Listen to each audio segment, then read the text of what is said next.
Bienvenidos nuevamente a Entre Letras al Atardecer, un espacio donde las historias se escuchan despacio y las emociones se revelan sin prisa. Continuamos con Cumbres Borrascosas, en su capítulo 8, un momento en que los acontecimientos comienzan a transformarse y las decisiones adquieren un peso definitivo. Entre silencios y palabras contenidas, esta historia avanza dejando huellas profundas en quienes habitan los páramos. Acomódate, respira con calma y deja que la lectura continúe. Entre letras al atardecer.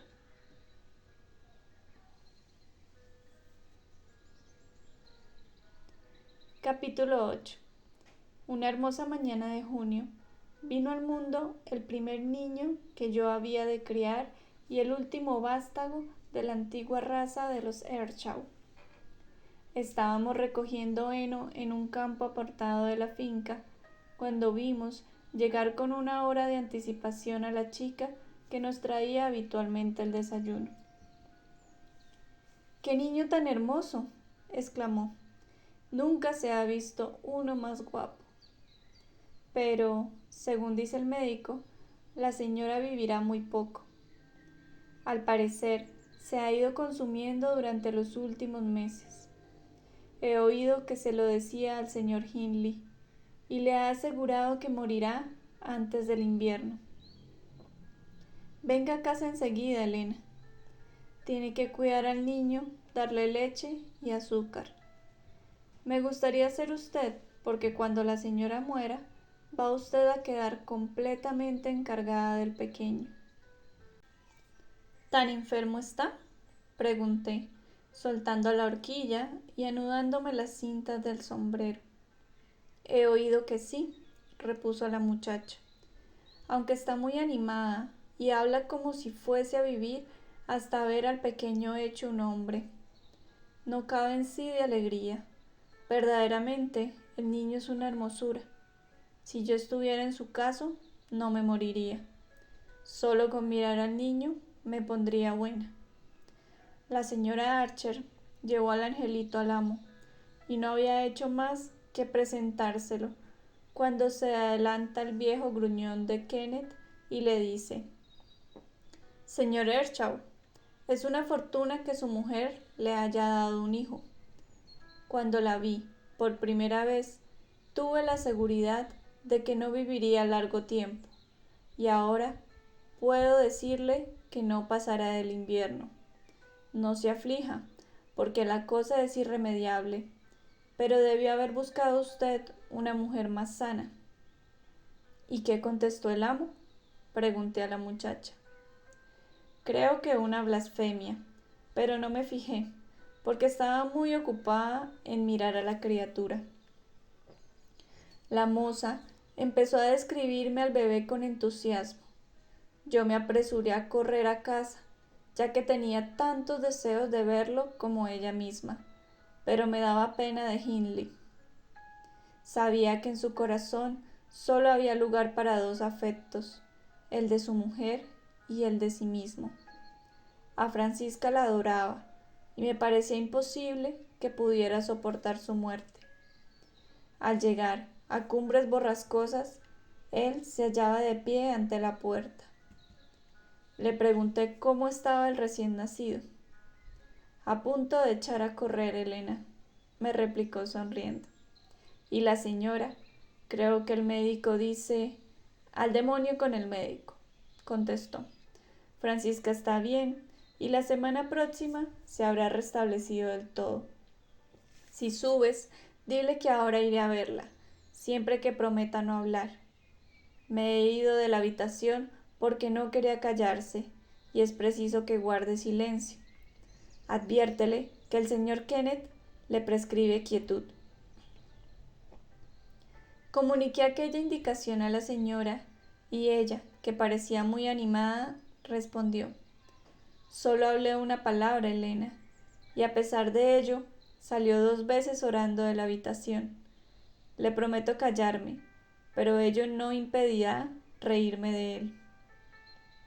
La pobre mujer No perdió el humor hasta una semana antes de morir. Su marido seguía obstinándose en que mejoraba constantemente.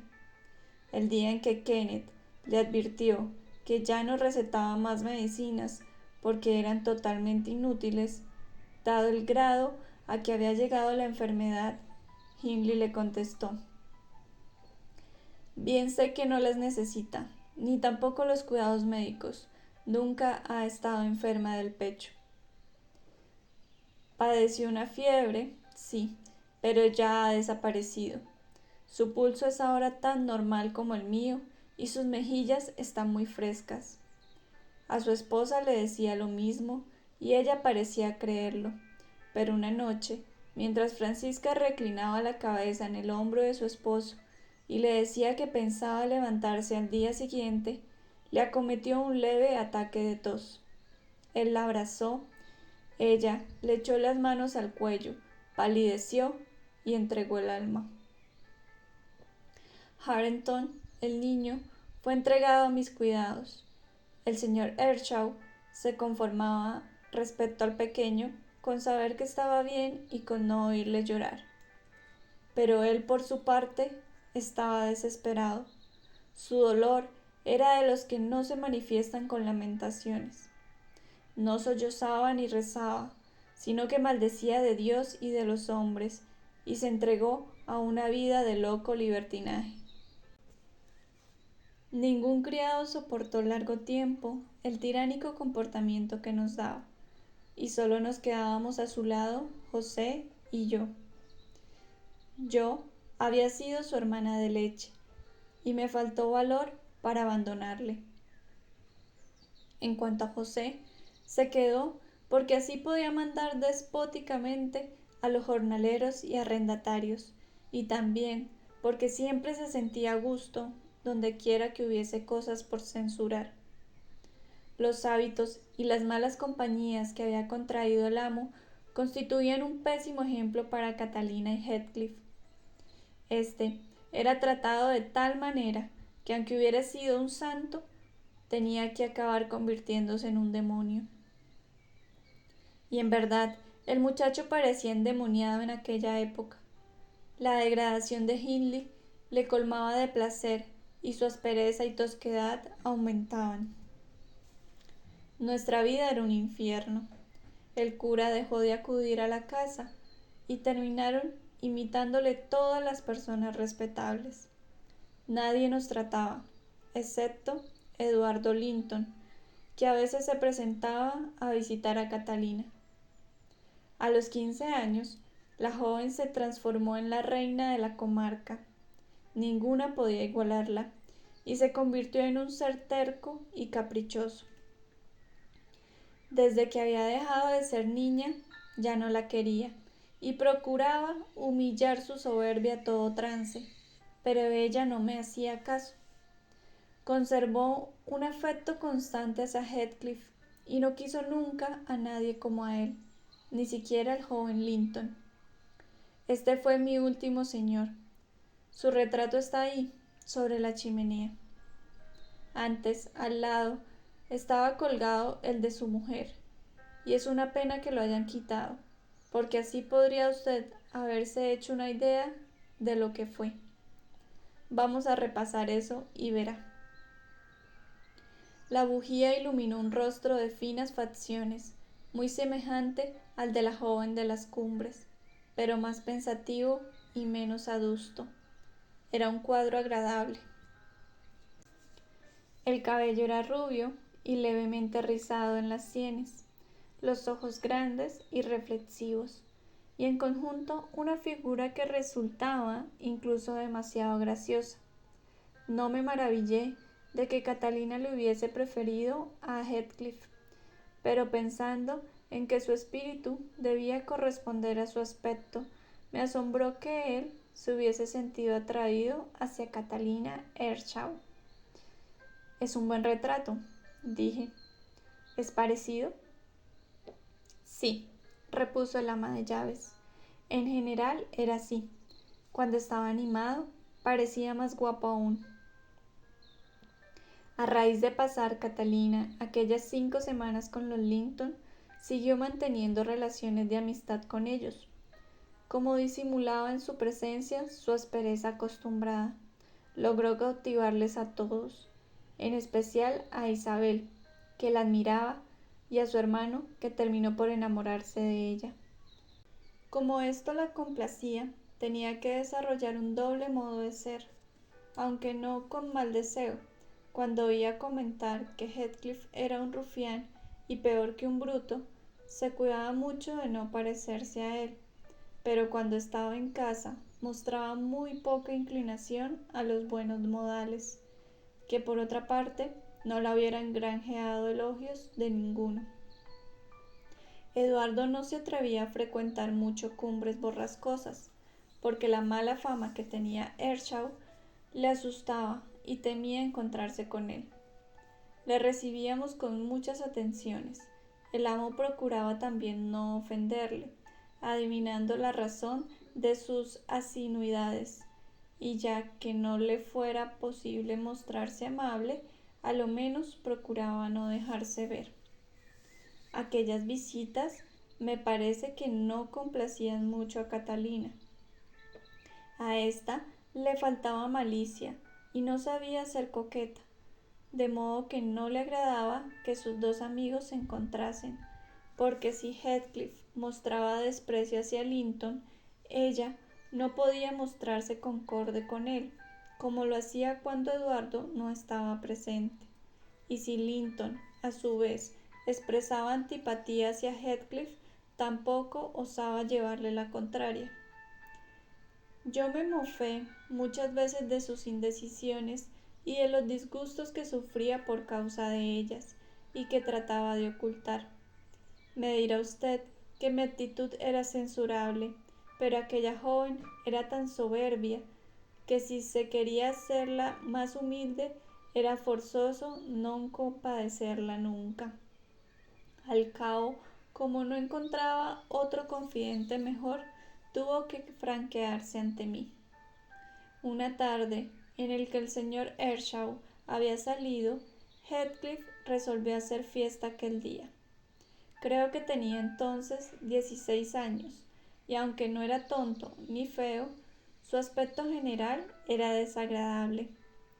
La educación que en sus primeros tiempos recibiera se había disipado.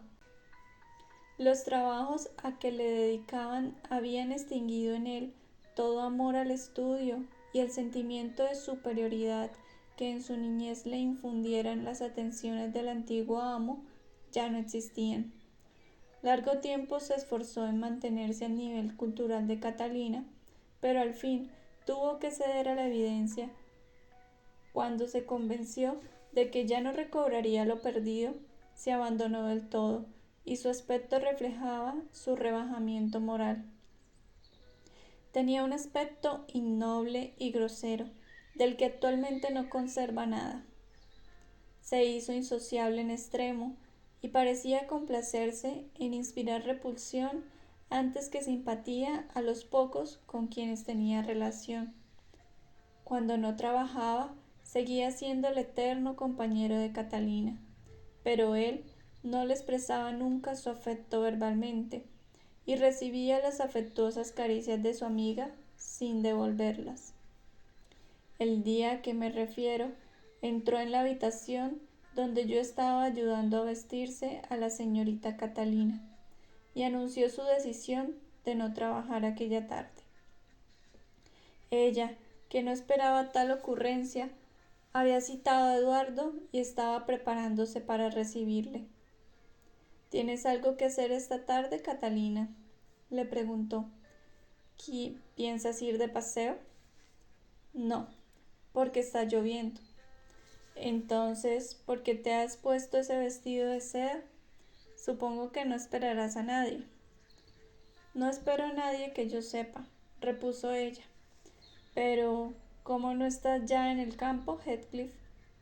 Hace más de una hora que hemos comido. Creía que te habrías marchado ya. Hindley no nos libra a menudo de su odiosa presencia, replicó el muchacho. Hoy no pienso trabajar y me quedaré contigo. Más vale que te vayas, le aconsejó la joven, no sea que José le cuente. José está cargando tierra en Penniston y no volverá hasta la noche, así que no tiene por qué enterarse. Y Heathcliff se sentó al lado de la lumbre. Catalina frunció el entrecejo y reflexionó unos momentos. Al fin encontró una disculpa para preparar la llegada de su amigo y dijo, tras un minuto de silencio: Isabel y Eduardo Linton avisaron que acaso vendrían esta tarde. Claro que, como llueve, no espero que lo hagan, pero si se decidieran y te ven, corres el peligro de sufrir una reprensión. Que Elena les diga que estás ocupada, insistió el muchacho. No me hagas irme por esos tontos de tus amigos. A veces me dan ganas de decirte que ellos... pero prefiero callar. ¿Qué tienes que decir?, exclamó Catalina turbada. Ay, Elena, agregó, deshaciéndose de mis manos. Me has despeinado las ondas. Basta, déjame. ¿Qué estabas a punto de decir, Heathcliff? Fíjate en ese calendario que hay en la pared, repuso él, señalando uno que estaba colgado junto a la ventana. Las cruces marcan las tardes que has pasado con Linton y los puntos las que hemos pasado juntos tú y yo. He marcado pacientemente todos los días. ¿Qué te parece? Vaya, una bobada, repuso despectivamente Catalina. ¿A qué viene eso? A que te des cuenta de que reparo en ello, dijo Heathcliff. ¿Y por qué he de estar siempre contigo?, replicó ella, cada vez más irritada. ¿Para qué me vales? ¿De qué me hablas tú? Lo que haces para distraerme, un niño de tu pecho lo haría, y lo que dices lo diría un mudo. Antes no me decías eso, Catalina, repuso Heathcliff muy agitado. No me declarabas que te desagradase mi compañía. Vaya una compañía la de una persona que no sabe nada ni dice nada, comentó la joven. Heathcliff se incorporó, pero antes de que tuviera tiempo de seguir hablando, sentimos un rumor de cascos de caballo, y el señorito Linton entró con la cara rebosando contento. Sin duda en aquel momento pudo Catalina comparar la diferencia que había entre los dos muchachos, porque era como pasar de una cuenca minera a un hermoso valle, y las voces y modos de ambos confirmaban la primera impresión. Linton sabía expresarse con dulzura y pronunciar las palabras como usted, es decir, de un modo más suave que el que se emplea por estas tierras. ¿No me habré anticipado a la hora?, preguntó el joven mirándome. Yo estaba enjugando los platos y arreglando los cajones del aparador. No, repuso Catalina. ¿Qué haces ahí, Elena? Trabajar, señorita, repuse sin irme porque tenía orden del señor Hindley de asistir a las entrevistas de Linton con Catalina. Ella se me acercó y me dijo en un cuchicheo: vete de aquí y llévate tus trapos. Cuando hay gente de afuera, los criados no están en las habitaciones de los señores. Puesto que el amo está fuera, debo trabajar, le dije, ya que no le gusta verme hacerlo en presencia de él. Estoy segura de que él me disculparía. Tampoco a mí me gusta verte trabajar en presencia mía, replicó Catalina imperiosamente. Estaba nerviosa a causa de la disputa que había sostenido con Heathcliff. Lo siento, señorita Catalina, respondí continuando en mi ocupación.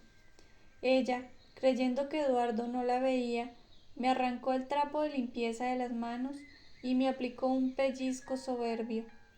Ya he dicho que yo no le tenía afecto y que me complacía en humillar su orgullo siempre que me era posible.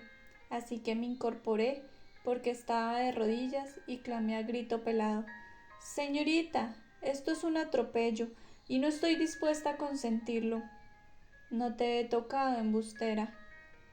me contestó, mientras sus dedos se aprestaban a repetir la acción. La rabia le había encendido las mejillas, porque no sabía ocultar sus sentimientos, y siempre que se enfadaba, el rostro se le ponía encarnado como un pimiento. Entonces, ¿esto qué es? Le contesté, señalándole la señal que el pellizco me había producido en el brazo. Hirió el suelo con el pie, vaciló un segundo y después, sin poderse contener, me dio una bofetada. Los ojos se me llenaron de lágrimas. «¡Por Dios, Catalina!», exclamó Eduardo, disgustado de su violencia y de su mentira, e interponiéndose entre nosotras. «Márchate, Elena», ordenó ella, temblando de rabia. Hareton, que estaba siempre conmigo, comenzó también a llorar y a quejarse de la mala tía Catalina. Entonces ella se desbordó contra el niño, le cogió por los hombros y le sacudió terriblemente, hasta que Eduardo intervino y le sujetó las manos. El niño quedó libre, pero en el mismo momento el asombrado Eduardo recibió en sus propias mejillas una réplica lo bastante contundente para no ser tomada a juego. Se apartó consternado. Cogí a Hareton en brazos y me fui a la cocina, dejando la puerta abierta para ver cómo terminaba aquel incidente.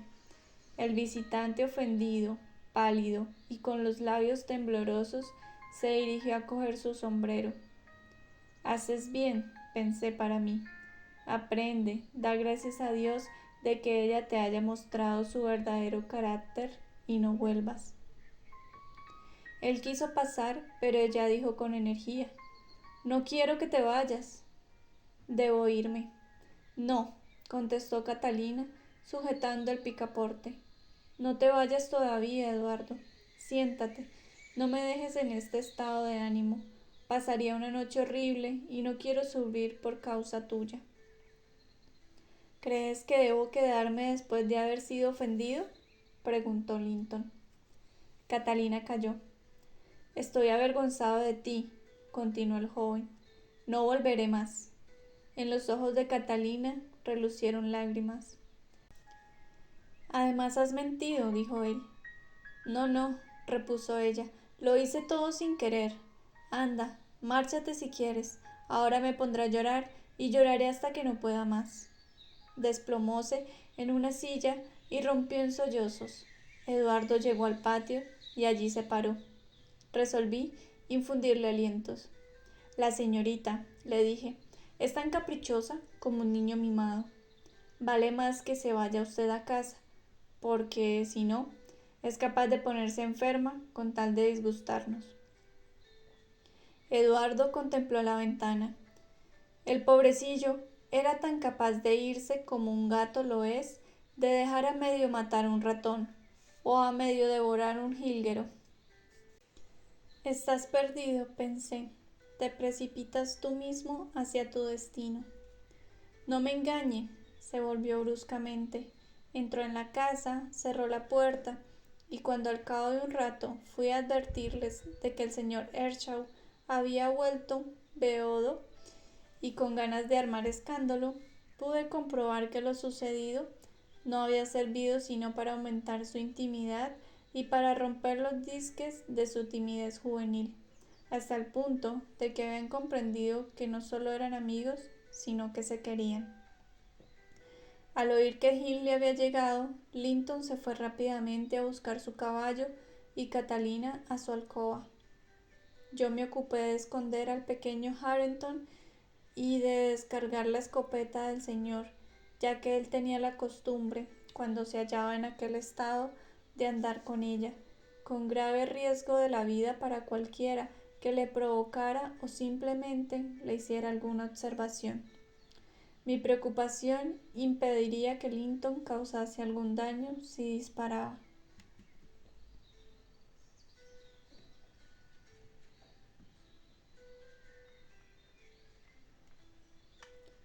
Así concluimos este 8º capítulo de Cumbres Borrascosas.